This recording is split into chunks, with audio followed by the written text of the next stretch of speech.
Hello, and welcome to Concerned Veterans for America's policy discussion on the latest developments with Afghanistan. Today, we are honored to be joined by my friend and my colleague, Dr. William Ruger. Dr. Ruger is a foreign policy scholar, a veteran of the war in Afghanistan, and was President Trump's nominee to be ambassador to that country. Dr. Ruger, thank you for joining us. Thanks for having me. So, Dr. Ruger, getting right into it, considering the events of the last few months in Afghanistan, do you still think it was the right decision to fully withdraw American forces from Afghanistan? Absolutely, Dan. I think it is very important that the United States adopt a very different approach to the Middle East in general and to Afghanistan.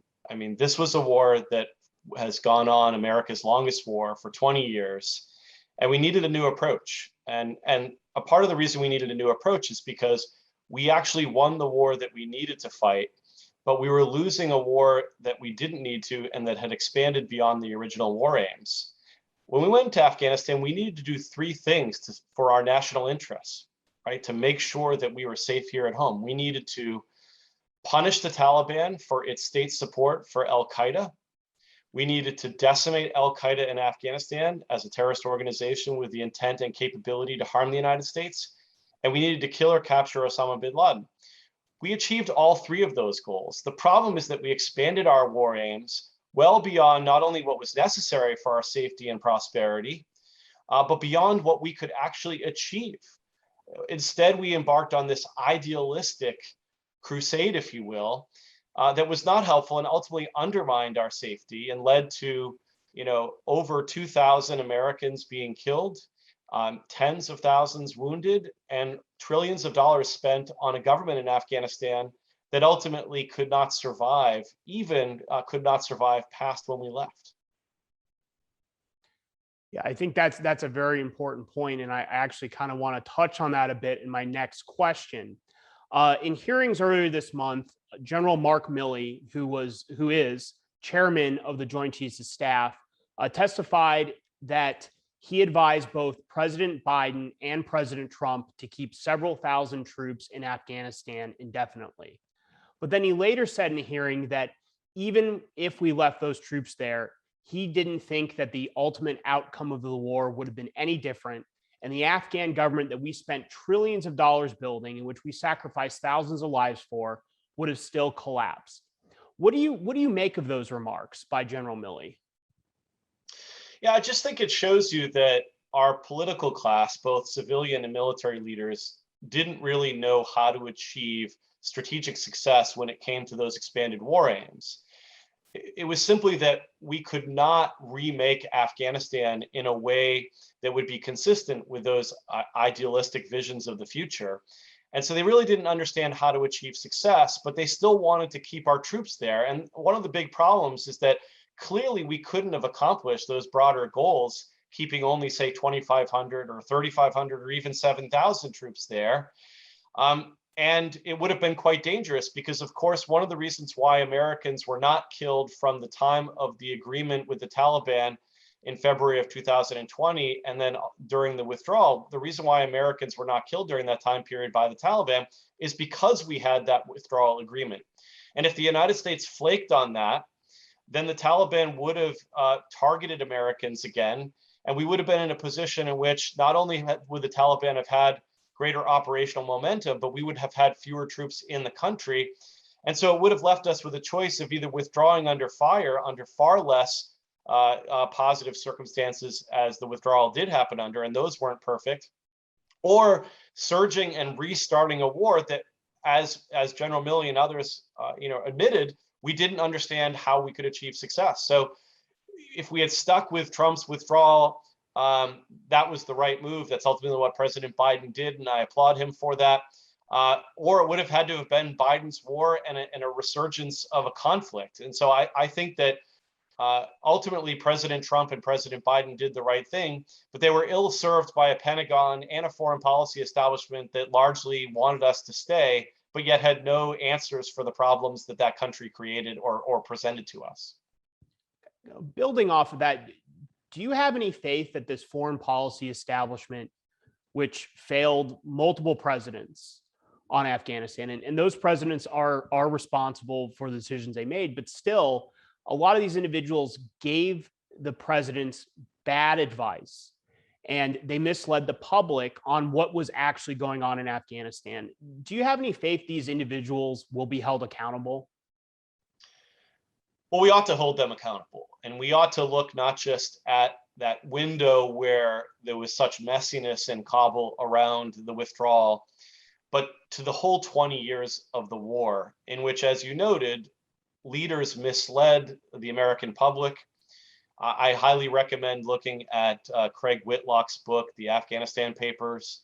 This is a subject that I think needs to be explored in greater depth, because there's a lot of questions that the American public should have, particularly given that we sacrificed so much blood and treasure in that country. So I would hope that we would. Unfortunately, the history of accountability in this town is not very, doesn't give us a lot of confidence, right? You still have people on television that are still being asked to be on panels and to sit in front of business audiences where they're paid thousands of dollars to do so by the people who are architects of our challenges and failures in these wars.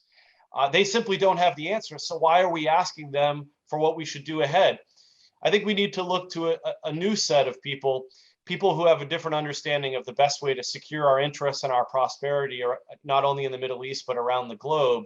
And so we need that broader marketplace of ideas. And I think one of the values of what the Stand Together community, for example, is doing is trying to reshape that marketplace of ideas so that the ideas that we're looking at are broader, and the number of people, the types of people that we're asking these questions are broader than the people that largely brought us the failure of American foreign policy over the last 20 to 30 years.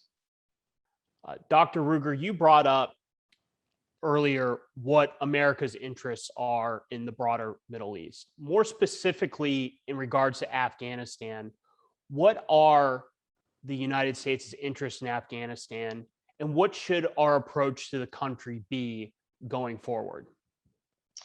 The United States has an interest in protecting our homeland, our people, from terrorist organizations that not only want to harm us, but could reach out and harm us. And we should look at that globally. It's not just in a place like Afghanistan, but Afghanistan is among those places. So we need to have an intelligence capability that can help us understand when groups emerge, or when they're using Afghanistan as a place where they could plan and start attacks against the United States. And then we need to use our special operations forces and our over-the-horizon capabilities to target those when we know of them, not trying to engage in a process about who rules Afghanistan. That's beyond what the United States needs to do to secure itself, because largely Afghanistan is a strategic backwater. It doesn't matter that much. The only thing it matters for, again, is the question of whether Afghanistan is a place where terrorist attacks against the United States could be launched and hatched. But the problem, of course, for us is that those could happen anywhere on the globe. And Afghanistan isn't necessary for those groups, right? It's far away. It's hard to get from to the United States. So again, I don't think that Afghanistan is something we should ignore when it comes to the problem of counterterrorism, but it's not something that is unique. And that means that, again, we need to have a global look at the problem of counterterrorism, not one focused simply on Afghanistan. And a large military presence isn't required there for us to meet our goals. Related to this, some advocates who were advocates of staying in Afghanistan past the deadline laid out by President Biden and then President Trump before him are arguing that we should be supporting resistance forces within Afghanistan, or the case of former President Trump's national security advisor, H.R. McMaster, should actually start bombing the Taliban again to create a safe haven for refugees who are trying to escape the country. Would this be counterproductive to our goal of ensuring that any American citizens still in Afghanistan who want to get out, along with our Afghan allies, could get out safely? Will this actually help, or wouldn't that make the situation worse? I think you hit the nail on the head there, Dan, at the end, right? We don't want to create a situation in which we make it harder, where we incentivize the Taliban to not try to cooperate or at least allow the United States to help people get out of that country that need to. We don't want to create a situation of conflict because, again, it's not the it doesn't need to be the United States' goal to depose the Taliban. I mean, that simply isn't in the cards at a cost that is commensurate with the benefits. And the Taliban does have some incentives to at least appear to be cooperative in these matters, especially given the importance of international financial assistance to the future economy of Afghanistan. So there are some levers that the United States and its partners can utilize here. And I think that the Taliban also understands, after being punished quite severely over 20 years, that it does not want the United States to return. There have also been people saying that, you know, ISIS-K and the Taliban are natural partners, and that's one of the reasons why we have to be going after the Taliban and continue. Well, look, you've seen attacks, by ISIS-K against the Taliban, and I think that the Taliban itself has an incentive to secure itself as, the government of Afghanistan, which means having a relative monopoly on the use of force there. So I think there are strong incentives here. That doesn't mean that we shouldn't keep our eye on the possibility of cooperation between the Taliban and terrorist organizations, but we shouldn't assume it up front as something that necessitates the kind of hawkish approach that is actually not going to be productive of securing our limited interests in that country. Dr. Ruger, my final question is, beyond Afghanistan, what should the United States be doing to improve its foreign policy and its position in the world? Well, again, our policy towards Afghanistan is tiered up to how do we best meet our interests, not just there, but in the Middle East and more broadly. And so I think that ending our longest war in Afghanistan was important because it no longer served those interests of security and prosperity. But it's not the end point. We also need to be rationalizing our approach to the Middle East more broadly. And that means, first and foremost, withdrawing American troops that no longer serve our security interests in Iraq and Syria. But our foreign policy writ large needs to be changed as well. It's not been a huge record of success over the last 20 to 30 years. So I think we need to look beyond the Middle East. Sure, it means going offshore in the Middle East and not being engaged in trying to remake that region.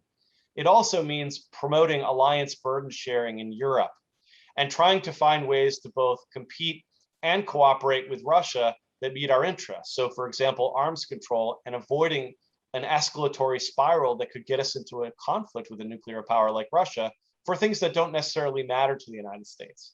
It also means meeting the strategic challenge of China, which is the most important strategic challenge of the 21st century, and avoiding being naive, but also avoiding a confrontational posture that leads to Cold War II and the potential for a war that is a self-fulfilling prophecy as opposed to something that necessarily meets our needs.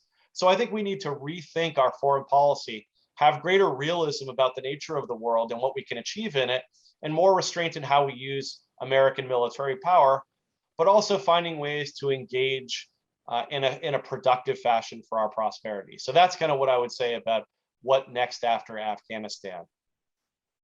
Well, Dr. Ruger, thank you so much for joining us today. And I also want to thank our audience online for joining us as well. If you'd like to find out more about Concerned Veterans for America, go to cv4a.org.